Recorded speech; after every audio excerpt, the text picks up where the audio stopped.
মোহর ও শঙ্কর বাসা থেকে গাড়িতে করে এসে তারা মন্দিরে চলে এসলো। মন্দিরে এসে মোহর ও শঙ্কর তারা দুজনে মিলে হাত তুলে দুজনে পুজো শুরু করলো। এদিকে সুমনা বাসায় চলে এসে তারা দুজনে গোপনে বিয়ে করে। তার মা বলল, তুমি এখানে কেন এসেছো? তারপর মোহরকে ঠাকুরমশাই বলল যে ঠাকুরের মাথায় পানি ঢেলে দাও তুমি। তারপর ঠাকুরমশাই বলল যে হচ্ছে আমাদের মা লক্ষ্মী। মোহর তখন বলল, মা লক্ষ্মী না, এর নাম হলো পার্বতী।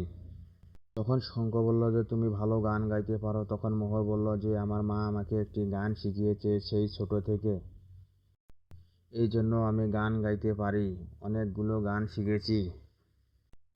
তারপর মোহর বলল শঙ্করকে যে শঙ্খ, এবার দুজনে মিলে প্রণাম করা শুরু করে দেই। দুজনে মিলে আবারও প্রণাম করা শুরু করে দিল ঠাকুরকে। ভিডিওটি না টেনে একটি লাইক দিয়ে শেষ পর্যন্ত দেখার অনুরোধ থাকলো দর্শকদের। পরবর্তী আপডেটের জন্য চ্যানেলটিতে সাবস্ক্রাইব করুন। পিপিল টিভি চ্যানেলটিতে সাবস্ক্রাইব করার জন্য দর্শকদের আন্তরিকভাবে অনুরোধ করা হলো। স্টার জলসার পর্দায় পরবর্তী আপডেটে দেখতে পাবেন যে মোহর ও শঙ্কর মাঝে কি ঘটতে চলেছে।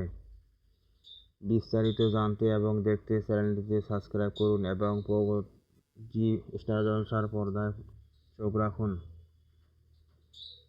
মোহর ও শঙ্করের দুজনের সংলাপ দেখতে এবং শুনতে। মোহর শঙ্কর তারা দুজনে মিলে হাসি খুশি সংসার করতে শুরু করলো। মাঝখানে কাটা হয়ে দাঁড়িয়ে